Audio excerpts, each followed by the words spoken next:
The following public service program is brought to you by the Metropolitan Library System.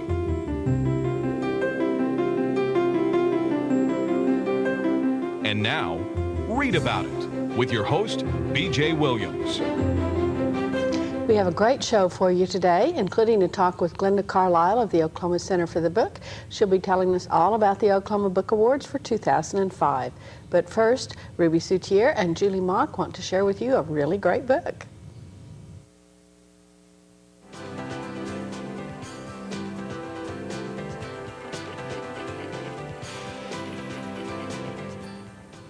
Hello, today we are talking about The Ultimate Muffin Book by Bruce Weinstein and Mark Scarborough.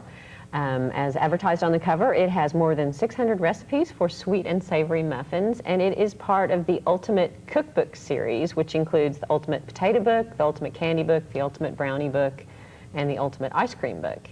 And Ruby, weren't you going to tell us about the cookbook? Yes, the Ultimate Muffin Book is the perfect cookbook for me because one of my favorite foods to cook and to eat is muffins. And this book has everything that you could possibly want to know about muffins. It has tips that help you have successful muffins, and it gives you a guide to ingredients. And I thought that it would be helpful to both the beginner cook and the more experienced cooks. The recipes are arranged by main ingredient in alphabetical order. It starts with almond muffins and goes all the way through to zucchini muffins. And I really liked the alphabetical arrangement because I didn't have to keep thumbing back to the index all the time. Now, I tried 4 different kinds of muffins, including the apricot muffins and the cranberry muffins, which I brought today. I also tried the pumpkin muffins and the potato muffins, and I thought that all of the muffins that I tried were quite tasty and fun to make. What did you think about the muffin book? I enjoyed it as well. I also tried the apricot muffins, and I tried the pineapple upside-down muffins, which don't sit real flat on a plate, but they were really good. I thought the recipes were very easy to read and to work with. I did not like the alphabetical arrangement. I wished that they had been arranged more by type of muffin. It would have been nice to have had the sweet muffins in one place and more of the, there's some muffins in there like pizza muffins and dinner, kind of muffins, and I think it would have been more helpful to me to have had them arranged by type. But I actually did. Like I said, I like the alphabetical arrangement very much because if I'm looking for what can I do with these apricots, it's nice to have apricot muffins, or if I have like pecans and I want to make pecan muffins. And the thing that I really, really like the best about this book is the fact that it gathers every possible muffin recipe that you could ever want. And this book is available for checkout at your local library, and perhaps you can purchase it at your local bookstore. Thanks, Julie and Ruby. And now Doug Benton is with me. And Doug, I'm sure you're as aware of this as I am, that one of the great things about having a library card is all those coffee table books that you would love to be able to spend time with, but you couldn't possibly afford because they're $75, $80, $150. You brought some and I brought one today too. Right. So. You can find them at your library. Check them out as often as you want. The first one I brought is it's the 3rd volume of John Singer Sargent's portraits. And his great nephew, who was a former director of the National Maritime Museum in Greenwich and an author of a number of books on art, apparently decided to catalog every portrait that John Singer Sargent ever painted. This is a beautifully produced book. Almost everything in it is in color. They must have spent years at this because they've got not only descriptions of each painting, was it watercolor, oil, so on or so forth. They have short bios of each sitter. They have the provenance of the painting, the list of exhibitions that it had been in, and also a critical study placing each portrait in the total Sargent work. And it is gorgeous. Sargent has been one of my favorite portrait artists for a very long time, and it's wonderful to just sit and look through it. You don't. It's one of those books that you don't have to sit down and read it from cover to cover right there. Yeah. You dip into it and you look and you think, oh, I'd forgotten how beautifully he did this sort of thing, or I can't believe he painted that kind of woman. It's just because even if you're not a great art fan, if you're interested in history even, there are a lot of interesting and important people, of course, that Sargent painted. And with these little, paragraph or sometimes two-paragraph biographies of people, you can get a little bit of a feel for it. Like one of them, the Duchess of Sutherland, beautiful, beautiful portrait. Now, the last painting Sargent did was in 1925, so we're talking about a really long ago era. This woman was divorced twice. Oh. And apparently still managed to get around in society. So you pick up little things like that as well. And this next book, I'm just going to mention it briefly, and I'm going to say, I'm surprised I beat you to it. Oh, what is? Well, it is the RKO story. Oh, that was a great studio. Yeah, it was.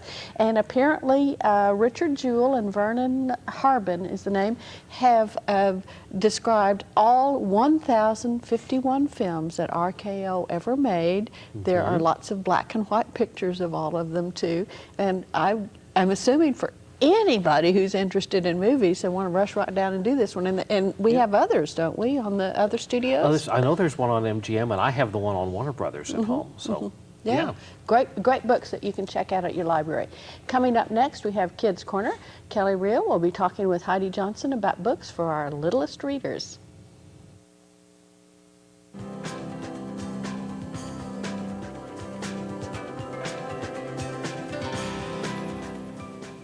Hello, and with us today is Heidi Johnson. She's from Tech Processing. She loves kids' books, and she's brought two fabulous ones.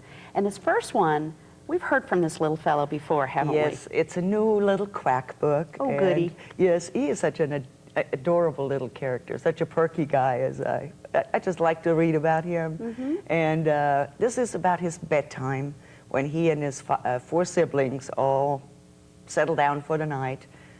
Mama Duck is trying to get him to go to sleep, yet everybody has questions. What the twinkling in the sky is, and what's that noise that's hooting out there.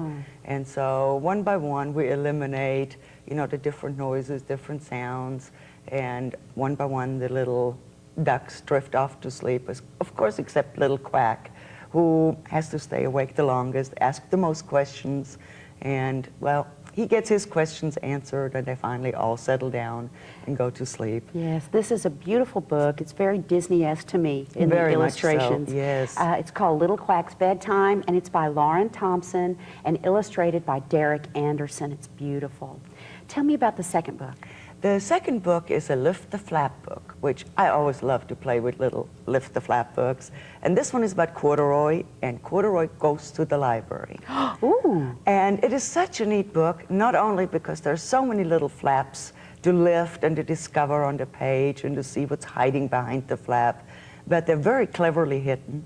And the only way I could tell on some of them that there was a flap is by running your finger over it. So it blends in with the picture already. Very well. And I had to laugh as I was going along, because everywhere you would lift the flap, Corduroy had more books that he was reading and he was hiding and had to return to the library. And it shows him going to the library for story time and to check out more new materials. And it's a really adorable book. The librarian in there is just such a special bear, and she carries little sweets for all her little customers with her, and they dress up at one point as their favorite storybook character. Oh, that's a great idea. Yes, and they come up with some very creative ideas, and very into trying to find the perfect character for themselves. And it shows them checking out new books and returning more books and meeting friends at the library and talking about all the different things that you can do at the library. Well, the library is a great resource, and if you learn that as a child, you're going to take that information with you throughout your life. Right, and you will always take advantage of all of the things offered at the library.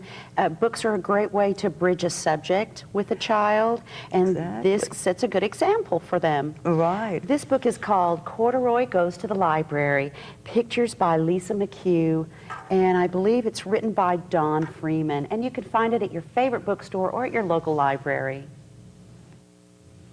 Thanks, Kelly and Heidi. And Doug and I are back, and this time Doug has center stage. I do. And I brought an art book that appeals to guys like me. Oh dear, Oh, dear. folks, you may not want Censored. Actually, it's a new book out called Men's Adventure Magazines. And it's a history of this genre, which is referred to as the sweats in the trade. Okay. And this was the kind of magazine that, well, it's not there anymore. It just, they simply don't publish them anymore. They were popular in the 40s, 50s, and through the 60s. And then the genre faded in the 70s and disappeared pretty quickly. Well, people started going to men's action adventure movies about then, didn't Well, they? yeah, but there had always been that kind of thing. The history, as written in here by the mystery writer Max Allan Collins, says that in 1967 there was a magazine called Overseas Weekly, which appealed mostly to servicemen. And it was not allowed to be sold in PXs, except in Asia. Well, I don't know why that determination. Well, but anyway, they sued, and the ban was overturned, and it had been pretty racy with its pictures, even more so than Playboy, which was founded in '53, and that kind of threw the doors open. And overnight, men's adventure magazines became girly magazines. And he was saying literally, they didn't change the title of the magazine, but one month would be adventure stories, and the next month it was trying to imitate Playboy. And then when Penthouse came over from England in the late 70s, that killed it. I wonder why. Yeah. So it wasn't that the men's adventure needs were being met someplace else, although they were in television and the movies. But it wasn't profitable. Something else became more profitable. Well, they found something men were more interested in than adventure. And it sure took them a long time to do it, didn't it? and it may have been that the World War II generation just wasn't buying magazines anymore. Yeah. And those were the guys that this stuff, the blue-collar soldiers and sailors, this was being aimed at. And if they weren't buying it, then why produce it? Right. Now, this really concentrates on the art of these magazines? Mostly, yes. It's the text you could read in an hour. It's a chapter on the history of the form, and then chapters on prevalent themes in these magazines. Hunting was one theme, including being ripped apart by wild animals, that kind of thing. War stories were part. Western stories were part of this, and so each chapter that deals with that in English and German. It's actually a German published book, so the entire text is in English and German. Oh, wow. You get two books for the price of one.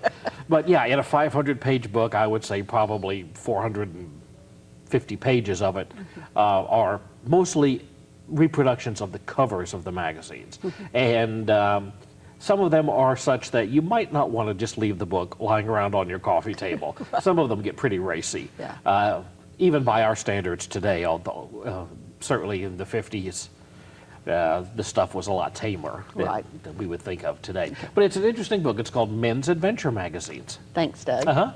Coming up next, we have M.J. Vandevenner, who is Director of Publications for the National Cowboy and Western Heritage Museum. Usually she is talking to people in our community about their favorite books, but this time I was able to ask her what she had been reading.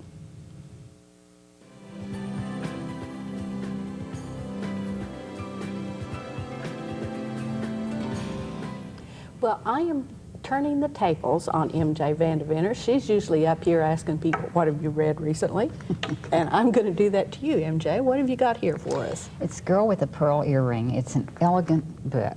It's just a beautiful book. It's set in Holland. And I was drawn to the book because at one period in my life I was spending a lot of time in Holland. And what's so fun for me to read about in the book is that everything that's written in the book, it's like I've been there. Oh, how neat. And I think that's always fun when that happens with a book. And so that's what actually attracted me to the book. Now, it's about Vermeer, isn't it, the painter? Yes, it's based on the life of Vermeer. He's one of the central characters, the artist Vermeer. He's one of the central characters in the book. But it's really about a young girl. Her parents are in a sort of distressful state, and so she has to go be Vermeer's maid.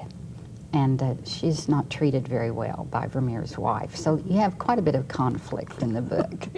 Well, I suspect at that particular period, very few servants were treated really well. That's probably true, yes. Her living quarters are not too nice, and there are young children in the family. The wife, Vermeer's wife, is perpetually pregnant and plays it to the hilt, takes advantage of her condition. And of course, the young girl with the pearl earring has to learn to deal with that. And so the conflict really does consume most of the book between the wife and the young girl. And eventually she starts modeling for Vermeer. She's not a nude model. He dresses her up in great fine clothes and gives her a pair of his wife's earrings to wear at one point of the story. And of course that just compounds the conflict in the book. Oh, I can imagine if you're already concerned about something when your husband seems to show favor. Yes. I would imagine you want go right over the top. Yes. Of course the story ends beautifully. She marries a young man whose family owns the meat market, and she meets him through her work as a maid, a servant. And she doesn't really marry well, but she's comfortable. And so that's kind of how the story ends. But all the way through the book, as I was reading, it was like, oh, I've been there. And that was just so much fun. And of course, Holland is a beautiful country. So if you're planning a trip to Holland, or even if you'd just like to know what it's like to be there, I think this would be a helpful book. Great. Well, thank you very much, MJ, for being with us today. Oh, it was fun. Thank you. With me now is Glenda Carlile. She is the Executive Director of the Oklahoma Center for the Book. She is a regular guest on Read About It, telling us about the activities of the Center for the Book, more particularly about the Oklahoma Book Awards, which are given every year. There is a banquet. The last several years it's been at the Petroleum Club, but each year we ask for writers or publishers to enter their books if they've lived in Oklahoma or they're writing about Oklahoma. There are a number of categories. You were on recently to tell us who the finalists were. There were well over 100 people who had entered, I think. I think we had 137, I believe it was, entries, and out of that we took 31 finalists. So and we had 27 come to the Book Awards, so that was really good turnout. Right, and if people miss the Book Awards, they need to mark down next year in early March. They want to be sure and come because you get a chance to meet a lot of these finalists. There's a cocktail hour before the banquet, and the writers are all available, and just thrilled to be able to talk with people about what they've been doing. That's true. So, but let's get on to the really exciting stuff, because at the banquet you do announce the winners in all of the categories, and I think for the fiction there was a very special winner this year. Well, it was a really interesting young man who has never written before, or has never been published before, I should say. I'm sure he's probably written other things, but Will Thomas from Broken Arrow. And his book, Some Danger Involved, was selected, and everyone seemed to really enjoy it. It's a Victorian novel that I have not read, but I'm looking forward to reading. I've just gotten really good reviews about this. This was his first book. The publishers are so excited about it that he has already written a second book and is working on a third one. And it's really neat when it's your first book and you win something like the Oklahoma Book Awards, although I think it does sort of roll over you a little bit. We've had one or two others that this is their first book and they get the Oklahoma Book Awards. They really don't quite know what to do with themselves. Well, he was up against some really seasoned people, too. He was up against Billy Letts and Bill Bernhardt and several others that have won the book award previously. It's always interesting to see what the judges end up choosing. Now, we have judges from all over Oklahoma and from a variety of different professions, so it's an intriguing mix of people, and they all bring their own viewpoint to it. So, I have to say, though, this book, this Will Thomas book, was the #1 choice of all the judges, so that really makes you think it must be a really interesting book to read. Right, absolutely. Now, the nonfiction winner was also quite interesting. The nonfiction was Ed Cray, who lives in California, but his book is Rambling Man, about Woody Guthrie. And this was especially interesting this year because Woody Guthrie received the Ralph Ellison Award, which is the award that is given to a deceased Oklahoma author. And we had a huge table of Woody Guthrie family, and Arlo was there to accept the award, and we had music and some Woody Guthrie songs being sung, and it was that was quite a nice celebration. Also had a portrait that was done by Charles Banks Wilson that we had a silent auction that he gave that to us, which was a copy of the one that hangs at the Capitol. So it was real Woody Guthrie night, except we also gave the Lifetime Achievement Award to C.J. Sherry, a great science fiction writer who lived in Oklahoma most of her life. She now lives, I think, in Oregon. No, Spokane, Washington. Sorry, Spokane, Washington. Well, Oregon, Washington, you know, that Northwest Coast thing. And that was really fun to have her back in Oklahoma. And many of the people, in fact, a young man that sat at my table, she had been his Latin teacher earlier, so that was fun. I was always amazed. She was a Latin teacher, a high school Latin teacher here in Oklahoma, and writing the most adventurous, hard-bitten science fiction. But really great stuff. So we need to move on to the next category. Okay, let's see. Fiction and nonfiction. We had the children, young adult. And in that category, we actually had two winners. We had the children's winner, went to Joyce Carol Thomas for a fascinating book called The Gospel Cinderella, and was about a black Cinderella, a picture book. And she won for the children. She also lives in California now, but she has been a previous Lifetime Achievement Award winner and children's winner. And then we had for young adult, we had Molly Griffiths from Norman, and she won for Simon Says. I think she has been on to tell us about Simon Says in the last couple of months. And that's her second win. For poetry, Fran Ringgold from Tulsa, which also, and Fran also received a special award for a Distinguished Service Award for all that she has done for poetry and for literature in the state of Oklahoma. She's currently the Poet Laureate. And she's also the editor of Nimrod, which I believe she's been the only editor. I think she's been there for like 40 years. And so she has just done a lot for literature for the state, so she received a special award. And the Center for the Book is always thrilled when they can honor people who have been active and have kept the world of literature alive here in Oklahoma.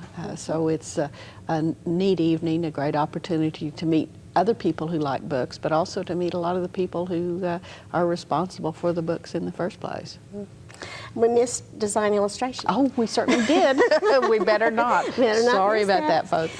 The design illustration book went to the history of the Oklahoma Governor's Mansion, Carol Harrelson, who has won 5 book awards. She is just a fantastic designer. Yeah. It's almost like if Carol's entered, why does anybody else bother? Very, very true.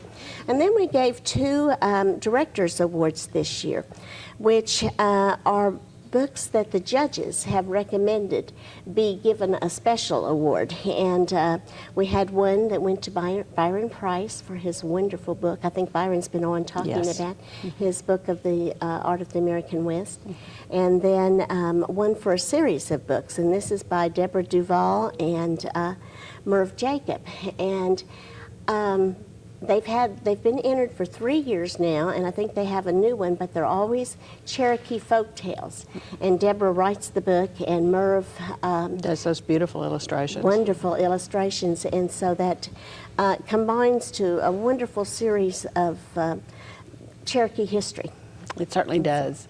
And I want to thank you very much, Glenda, for sharing it with us, and I hope that people make an effort to come to the Oklahoma Book Awards again next year. Thanks, Glenda. Thank you. Thanks, Glenda, very much for telling us about the Oklahoma Book Awards, and I hope you'll set aside time next March to attend the banquet yourself. I know it is wet, and the sun is not sunny. Hi, my name is Jose Jimenez of your Metropolitan Library Commission. You know, most experts tell us that if you just spend 20 minutes a day reading to your child, you're not only building a bond that lasts a lifetime, but you're also preparing that child to learn how to read. Check with the experts at your Metropolitan Library for suggestions on just the right books for you and your family. And visit us at our website at www.metrolibrary.org. Well, Doug and I are back. It's the end of the show, and that means it must be the Writer's Almanac. And I'm betting money that you have a couple of dates for us. I do indeed. A couple of popular writers this week. March 17th, 1904 was the birthday of a man named Patrick Hamilton. Now, I know you probably don't know who Patrick Hamilton was, but he was a popular playwright. He wrote, his first success was a play called Rope, which was made into a movie a few years later by Alfred Hitchcock. And it's about two young Oxford undergraduates who murder a third person just for the fun of it, just to see if they can get away with it. Well, that sounds very American, but obviously he was English. He was English, and the film was Americanized when Hitchcock got his hands on it. Then a few years later, in 1938, Hamilton wrote probably his greatest success, a play called Gaslight, which was made into a film with Ingrid Bergman and Charles Boyer in the 40s. A Victorian thriller about a repressed young woman who's gotten married and her husband is trying to drive her mad so he can take the money. It's one of those things that you hear it and you think, oh my golly, what a cornball plot. Well, it wasn't a cornball plot in 1938. Right. It's become corny because the play was so successful. And it's still revived, I think, in amateur theatrics around the country today. The other writer was born on March 18th in 1915, and he was a popular novelist named Richard Condon. Again, one of those people you probably know his work rather than his name. He wrote The Manchurian Candidate, which was just recently remade as a film, and Prizzi's Honor, which was made in 1982 with Jack Nicholson and Angelica Houston playing hit people who are assigned to kill each other. Kathleen Turner was the other hit person. Oh, that's right. Kathleen Turner and Angelica Houston was in the film. But, right. Yeah. She was the one who ended up with Jack Nicholson. You gave away the ending. Darn. All right. Anyway, those are our 2 dates for this week. Okay, well, and I will have to say, beware the Ides of March. They are coming up very, very shortly. And Julius, take some bodyguards when you go to the forum this time. Remember, you can find out about everything we've been talking about today and check out these books at your library and look them up at www.metrolibrary.org. It's got all the programs and events happening at your libraries as well. See you again next time.